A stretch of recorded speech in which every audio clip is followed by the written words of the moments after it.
Baruch Hashem, nous sommes tous bien lancés dans les slichot, on se lève, on chante tous ensemble, nous récitons les Vayavor, et évidemment, l'incontournable vidouille, l'aveu de nos fautes. On fait le bilan de toutes ces choses qu'on a fait durant cette année. On essaye de se faire pardonner pour arriver plus blanc que blanc le jour de Rosh Hashanah et mériter d'être inscrit dans le livre de la vie.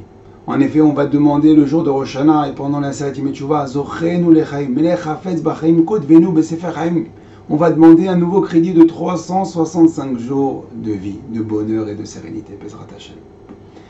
Mais faisons un nouveau bilan, un bilan un petit peu plus particulier, un bilan positif.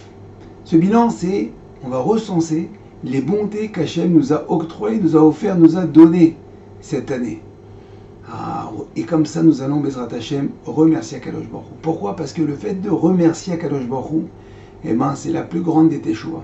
Parce que lorsqu'on remercie Akadosh Baruch Hu, on reconnaît que tout vient de lui. On reconnaît que c'est lui qui gère le monde en entier. Alors, vous allez me dire, qu'est-ce qu'on peut dire, sur quoi on peut remercier?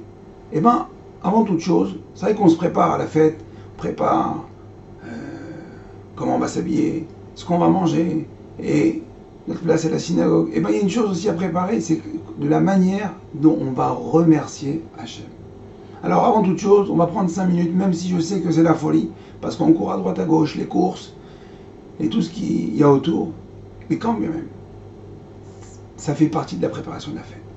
On s'assoit, on prend 5 minutes, on prend un papier, un stylo, et on va réfléchir et écrire les bontés qu'Hachem nous a octroyées, nous a offertes cette année. Alors vous réfléchissez, vous n'avez toujours pas trouvé, réfléchissez encore, prenez encore 5 minutes. Et même si vous n'avez rien trouvé, alors écoutez cet enseignement du Rav Avramsky. Le Rav Avramsky dit quelque chose d'extraordinaire. Il rapporte la Mishnah dans les Pirkei Avot au chapitre 5, la Mishnah 5. Et là-bas dans la Mishnah rapporte les 10 miracles qu'il y avait quotidiennement au Beth Amikdash. Parmi ceux-là, vous savez qu'au Beth Amikdash, toute la journée, il y avait de la viande. La viande, il y avait des korbanot, des sacrifices. Et un des 10 miracles, il n'y avait pas une seule mouche au Beth Amikdash. Pas une seule mouche. Deuxième miracle, il n'y avait pas de mauvaise odeur. Pourtant, il y a de la viande rentrée dans une boucherie. Vous allez vous apercevoir très rapidement que ça sent... Bref, c'est assez désagréable. Aussi, il n'y avait pas de pluie. Il pouvait pleuvoir à Jérusalem, mais là où il y avait le Misbéa, il n'y avait pas de pluie. Comme ça, le feu pouvait rester continuellement, perpétuellement. Bref, et là-bas, donc, encore d'autres miracles, je vous invite à aller voir la Mishnah. Ce qui est intéressant, c'est que le Rav Avramsky souligne que les miracles sont à la forme négative. Il n'y avait pas, il n'y avait pas, il n'y avait pas. Pour nous dire que, en fin de compte, un miracle, on n'est pas forcé de le voir. Kadosh Baruch Hu, donc, il nous offre des miracles toute la journée, mais on les voit pas. Par exemple, le frigo, il a tenu. La voiture, on n'a pas fait d'accident. Et ça, on n'a pas eu, c'est des miracles, il faut remercier. C'est pas évident. C'est pas évident. Rien que pour tout ça, même si vous avez dans votre feuille, vous n'avez toujours pas trouvé les miracles que Kadosh Baruch Hu vous a fait pour vous cette année, rien que pour cela, que ces miracles que vous n'avez pas vus, rien que pour ça, il faut remercier. Et si vous ne trouvez toujours pas, alors je vous conseille d'aller télécharger la fiche de remerciement Hachem sur notre site ovdehachem.com.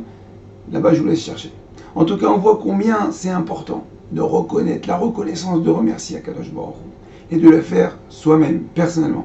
On raconte une histoire avec le Rabbi Eliashiv Zatzal, qu'un jour il a dû subir une opération assez délicate, et on a fait venir un grand chirurgien des États-Unis.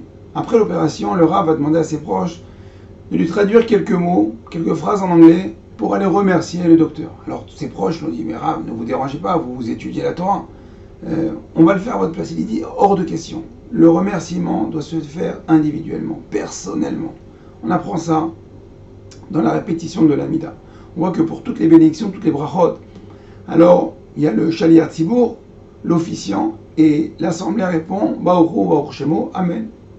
Alors que pour la bracha du remerciement, le modim, c'est toute l'assemblée, ensemble avec l'officiant, nous prosternons et nous remercions Kadosh Baruch Hu, modim anachnu la, pour dire que le remerciement se fait personnellement et individuellement. Donc, Rabotai, la plus grande des teshuva, mis à part avouer ses fautes, c'est remercier Kadosh Baruch Hu, parce que à travers le remerciement, nous reconnaissons et nous soumettons à sa puissance, sa force. Nous reconnaissons que c'est lui qui gère toute notre vie, c'est lui qui gère le monde. Donc remercier, en fin de compte, est une véritable source de bénédiction, une véritable bracha. Et en remerciant Hachem, eh ben, nous allons créer tout simplement de nouvelles opportunités de pouvoir le remercier une nouvelle fois. Pourquoi? Tout simplement parce qu'il va vouloir nous redonner. Imaginez lorsque vous avez rendu service à une personne et que celle-ci vienne ensuite vous voir et vous remercier avec un grand sourire, vous dire merci. Elle vient elle-même. Alors vous avez naturellement envie de l'aider à nouveau. Sa reconnaissance crée, en fin de compte, votre nouvelle disponibilité future pour lui rendre service. Alors Bezrat Hashem, par le mérite, par la ferveur de notre reconnaissance, de la façon dont on va dire merci à Hashem, alors il nous donnera toujours et encore plus de nouvelles occasions de lui dire merci. Alors, comme on nous a appris quand on était petit, qu'est-ce qu'on dit? Eh bien, on dit merci. Merci Hashem. Kol Tov.